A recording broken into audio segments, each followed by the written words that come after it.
Good evening. My name is Maddie Denninghoff, and I will be presenting psychoanalytic criticism alongside my colleagues Cole, Diana, New, and William. I will be presenting what is psychoanalytic criticism and an American Sunrise.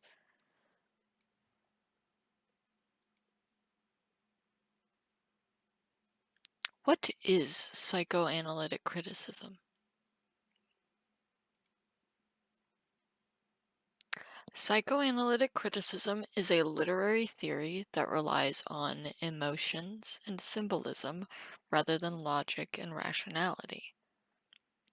Psychoanalytic criticism is also a result of psychoanalysis, which is a theory of personality and how the mind reacts to different emotional situations in literature.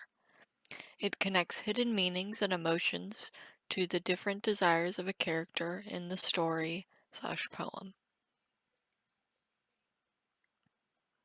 What are the different types of psychoanalytic criticism? I'm glad you asked.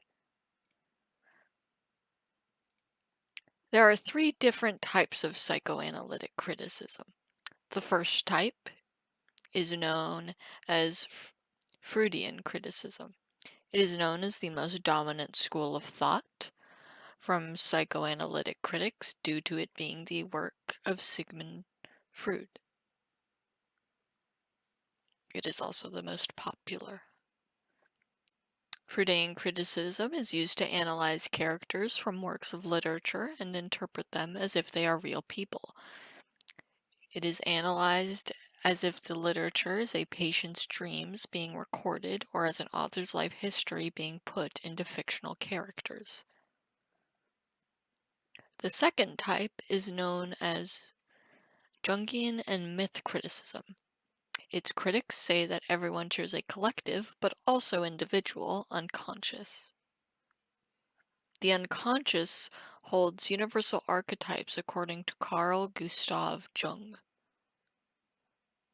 These have been useful in the study of folklore, early literatures, and national literatures. Jungian's goals are to reveal fundamental truths and unite the people and ages as a whole. The final type is Lacanian criticism. This kind of criticism focuses on the mind, behavior, and culture through a structuralist mindset. It also aligns the development of humans with the development of language. An influential concept of Lacanians is objection. Objection is when you separate something from the norms.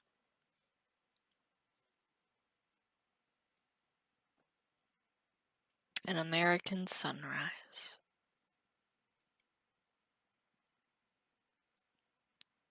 The author is known as Joy Harjo. She was born on May 9th, 1951, and is still alive today. Joy is an American poet, musician, playwright, and author. She served as the 23rd United States Poet Laureate and is the first Native American to hold that honor. She also has many awards that include the Lifetime Achievement Award from 1995, the Josephine Miles Poetry Award, the Wallace Stevens Award from the Academy of American Poets, and many more. In 2016, she was also appointed to the Chair of Excellence in the Department of English at the University of Tennessee, Knoxville. A list of her works include She Had Some Horses from 1983. The Path to the Milky Way Leads Through Los Angeles, 2003. Rabbit is Up to Tricks and Talking with the Sun in 2015. Fire from 1980. Conflict Resolution for Holy Beings from 2017. And An American Sunrise from 2019.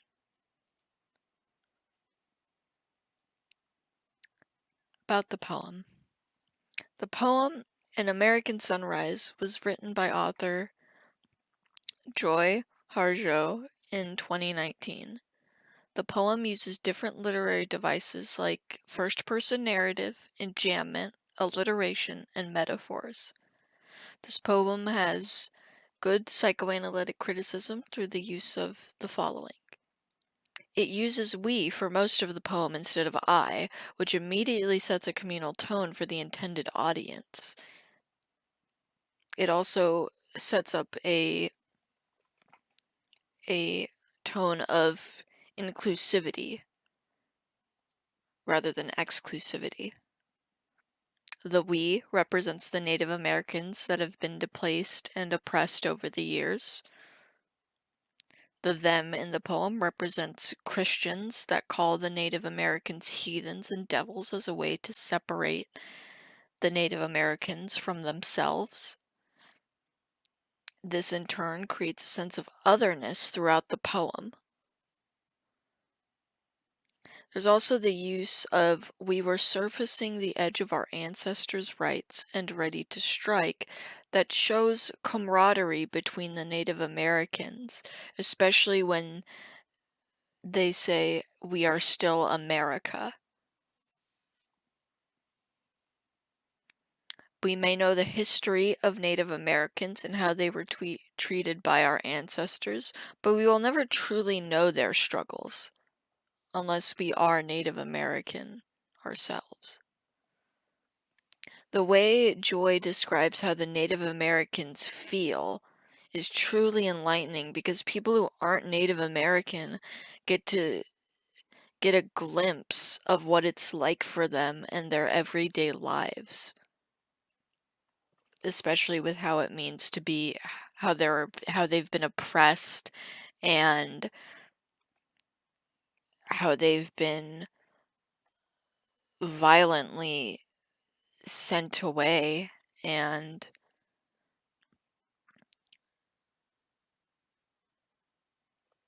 suffered because of it.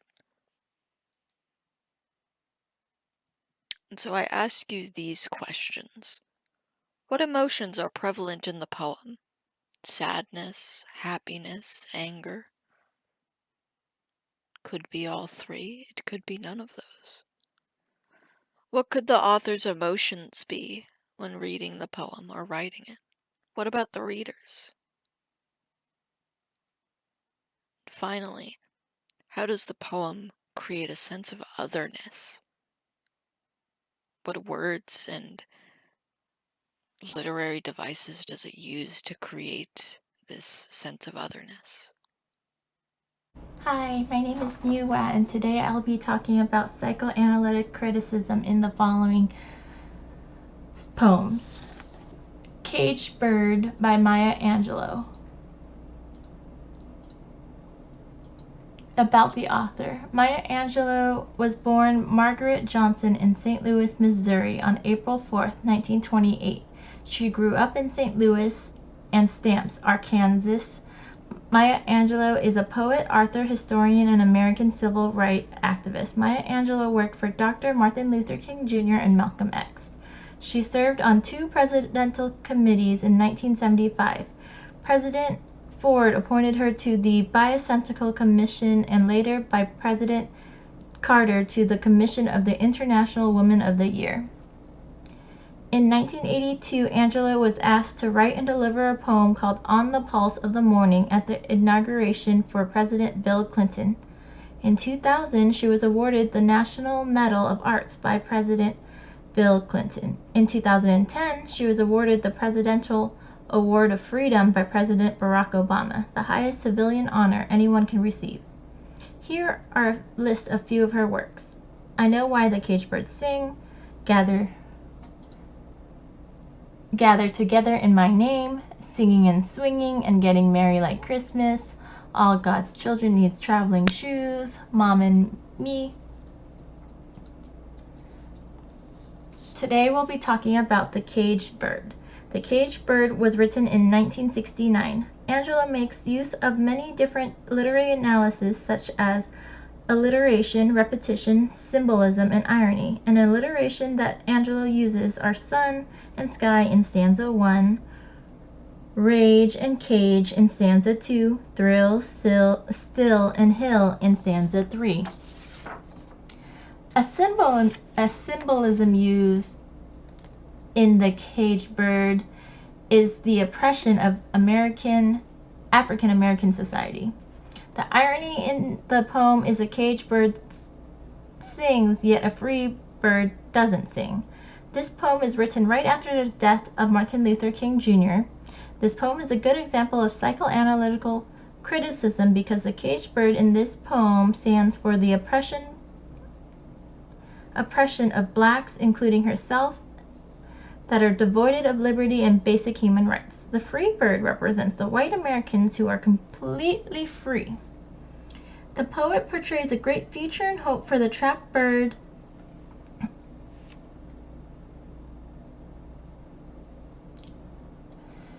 The bird is expected to persevere in hope and never quit, since the future spells freedom and greatness for it. This poem is another example of psychoanalytic criticism is the breeze and the fat worms in the poem represents the hope and opportunity for the African American people. The song in the poem represents a symbol of black resistance against white dominance. It states for their hope and future and their inner strength to fight and demand their freedom. Question regarding this poem. Why does the poem alternate between describing a free bird and a caged bird? The next poem we'll be discussing is Sympathy by Paul Laurence Dunbar. About the author. Paul Laurence Dunbar was one of the first American poets to gain national recognition. He was born in June 27, 1872 in Dayton, Ohio. Paul Laurence was a poet, novelist, and short story writer. He was the only African American student at his high school. Dunbar published his first poem at the age of 16 in Dayton newspaper and served as the president of his high school literary society. Dunbar aspired to have a career in law, but his mother's financial situation did not allow him to have an education. He sought employment at the Dayton business, including newspaper, only to be rejected because of his race. He finally settled to work as an elevator operator, a job that allowed him enough time to continue writing. Dunbar was the first African American writer to establish an international reputation. He wrote lyrics for Indohami in 1903, a first all African American musical produced in Broadway in New York. He only lived to the age of 33 and died because of tuberculosis, but had many written pieces, and here is a few. Oak Ivy, which he self-published, Majors and Minors, Lyrics of Lowly Life, Folks from Dixie, Lyrics of Harpside, Poems of Cabin and Field, Lyrics of Love and Laughter, Lyrics of Sunshine and Shadow, and lastly, Howdy Howdy. About the poem. Sympathy was written in 1899. Dunbar makes use of many different literary devices such as alliteration, anaphoria, imagery, symbolism, and irony. The poem is important because even if we know what is history of racism, we may not actually know what it felt like to live in a society where we could not vote because of our skin color, where we couldn't ride in certain train cars or couldn't even obtain certain jobs or couldn't even eat at certain restaurants because the color of our skin. Sympathy is so enlightening because the poem doesn't mention the word race or racism once, but though it is descriptive but through his description of the caged bird, we learn exactly what it is like for people in the society back then. African Americans were denied basic freedoms in society. To make sure we don't go back to this terrible period in history, it's important to understand its impact. And if we want to understand what oppression feels like, we should read the poem.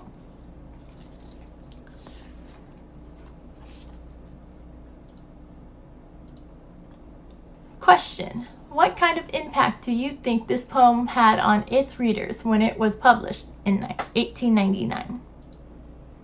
Last poem that I will be discussing is Harlem by Langston Hughes. Langston Hughes was born on February 1st, 1901 in Joplin, Missouri. Fun fact: Hughes' birth year was revised from 1902 to 1901 after new research from 2018 discovered that he was actually born a year earlier. Langston Hughes was a poet, novelist, playwright, and social activist. He is one of the earliest artists that contributed to the literary art form called jazz poetry by weaving in jazz music with poetry. He is a leader of Harlem Renaissance. He was the first African American writer that could support himself through his writing alone. His first novel, Not Without Laughter, in 1930 won the Harmon Gold Medal for Literature. He wanted to write about his people, Black African Americans, their love of music, culture, language, and along with the sufferings they endured. After his death, his residence in Harlem was given landmark status, and the streets that his residence was on was renamed to Langston Hughes Place. Here is a list of a couple of his works: The Weary Blues, Not Without Laughter, Montage of a Dream, Simple Speaks His Mind, Simple Takes a Wife, Simple Takes a Claim, and Simple's Uncle Sam. Let's talk about the poem. Harlem was written in 1951.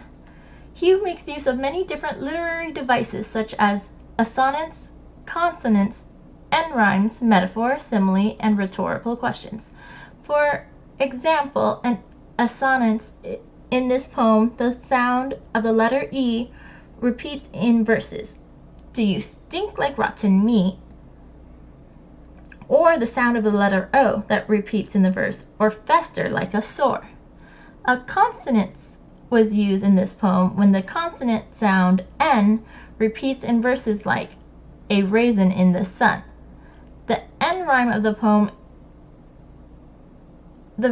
uses an end rhyme like sun and run and meat and sweet. A metaphor in this poem is comparing deferred dreams to bombs when he says, or does it explode? Hugh uses simile a lot, and one example of a simile that was used was, does it dry up like a sun, when he was trying to ask a rhetorical question. This poem is a good example of psychoanalytical criticism because he uses the imagery of sweet syrup and rotten meat, shows the lack of love and care and neglect that the American African people received. The image of raisin being dried up in the sun represents the abandonment of African American people living in poverty in these historically black neighborhoods. Harlem is not just a single place in the United States at the time, as the title might suggest, but it also represents the set of experiences that many other African American people at the time feels. Why does this poem still matter now? You may ask. The American dream is to go to college, have a career, buy a home, and start a family. Many people are putting off colleges because of COVID-19, and studying online might have been difficult for some. Or some students go straight to work and not go to college because of inflation prices, and even if they graduate college, they may postpone starting a family because they can't afford to support a family. Question: why is the title of this poem Harlem and not A Dream Deferred? Number 6, Storm Warnings by Adrian Rich. Adrienne Rich was born 1929 and died 2012. She was born in Baltimore, Maryland, and lived among her family of four throughout her childhood.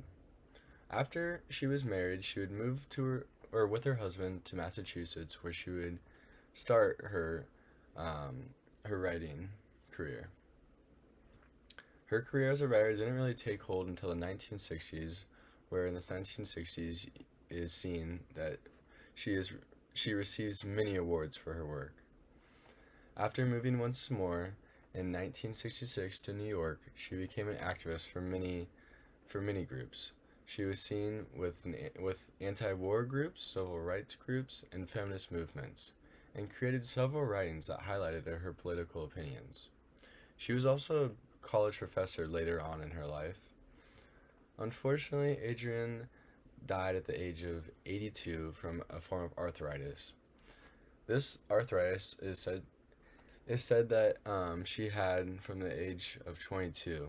Most people had no idea that she had this arthritis, and it came as a shock to most. Some of Adrienne's popular works include Tonight No Poetry Will Serve, A Living Sin, Planetarium, Dreamwood, and Aunt Jennifer's Tigers.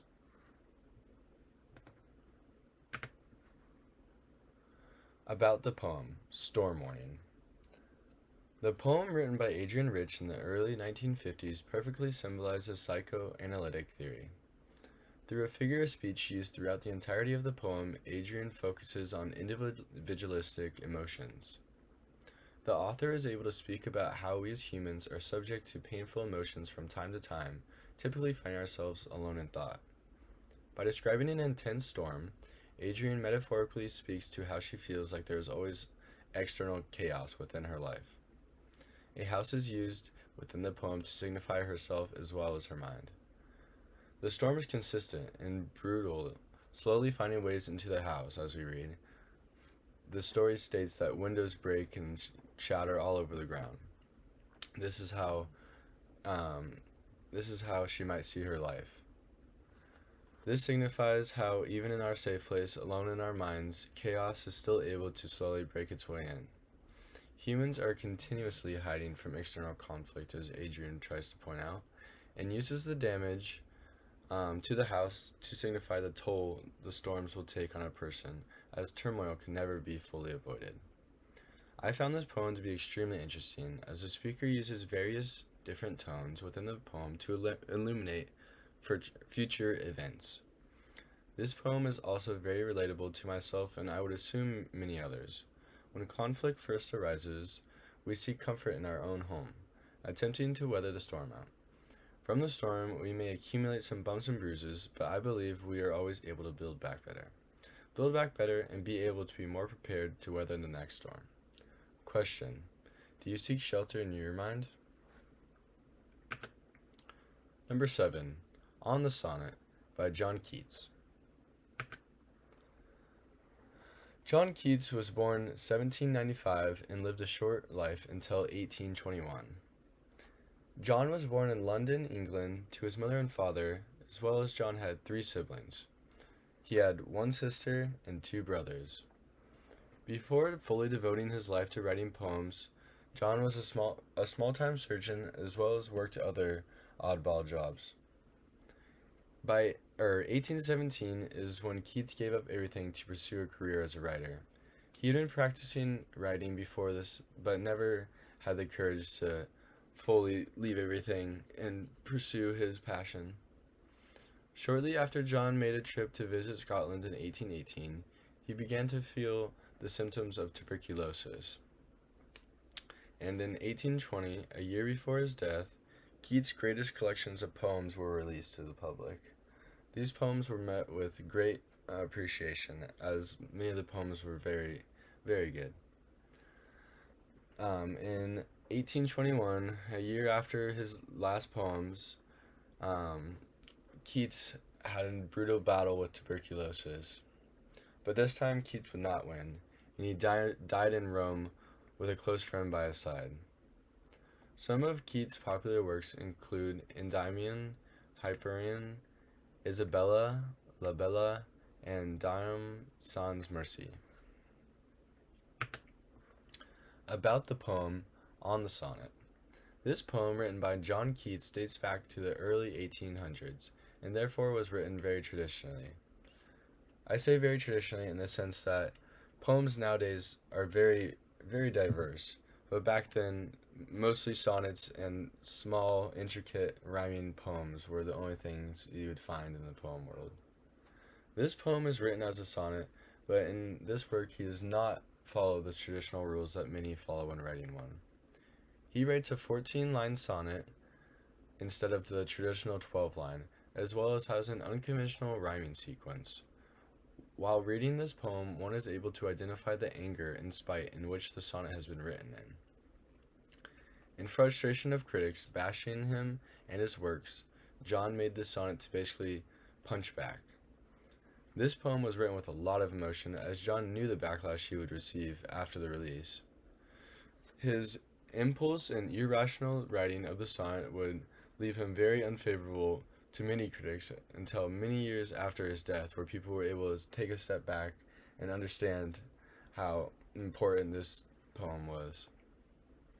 I personally think that this poem makes great points, as it talks about the constant conformity we are urged to live in.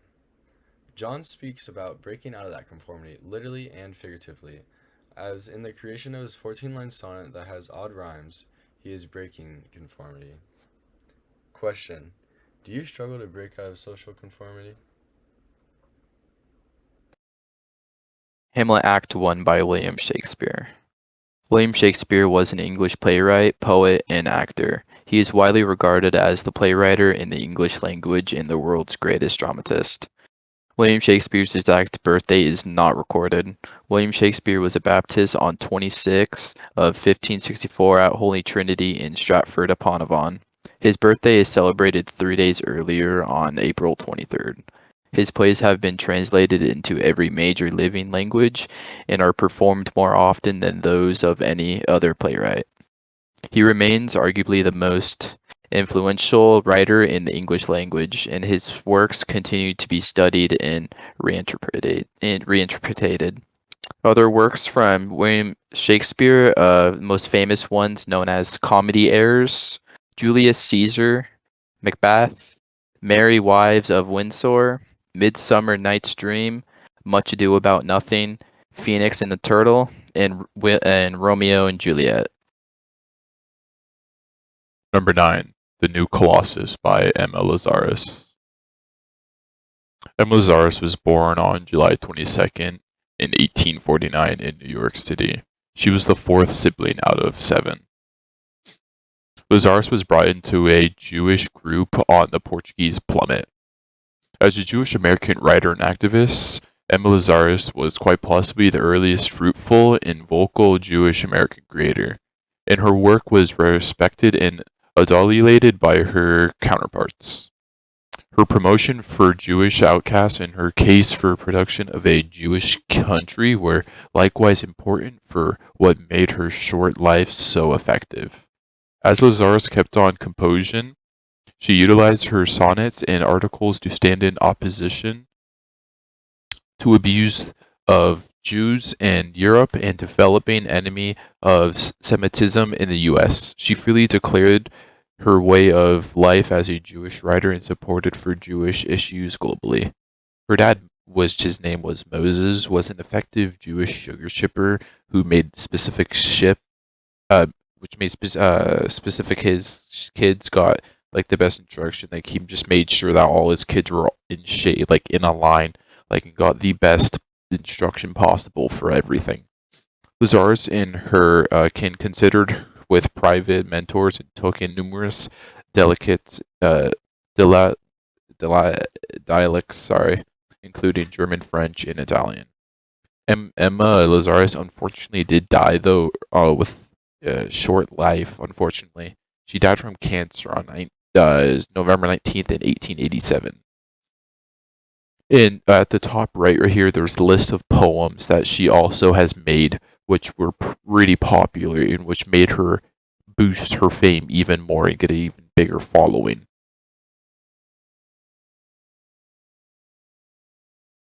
The poem The New Colossus is an Italian sonnet, which was wrote by Emma Lazarus in 1883, like I stated in the previous slide.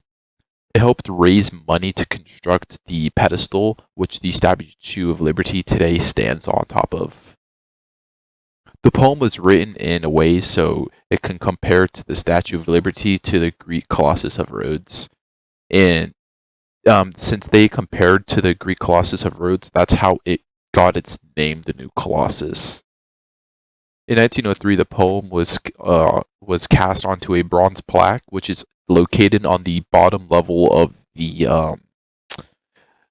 bottom level of the pedestal that the Statue of Liberty is on. I personally think the poem is a really good way to tell people not to be scared to come move to the United States, and this Statue of Liberty is a great way. It's like more of a motherly connection to someone saying, come here, it's safe. We want you to come immigrate here to US to start yourself a new life and make a new family. The poem is not really related to me, I feel like, because I'm not an immigrant, so I feel like in a way I couldn't really like say like it's related to me because I don't really like have a connection to this poem because it was mainly about immigrants and having them come here and starting new life and whatnot. Although I do love the meaning behind it, and I support everything that she stands for and what the poem itself stands for. And I support all the people that have gone out and done like protests and whatever back then. Because back then it would not be easy for you to immigrate, because back then it was kind of frowned upon. 10. Conclusion. So the psychoanalytic criticism embraces the strategies for reading. It contends that scholarly texts similar to dreams express the mysterious, oblivious desires and nerves of the creator. That an abstract work is a sign of the creator's own depressions. Thank you.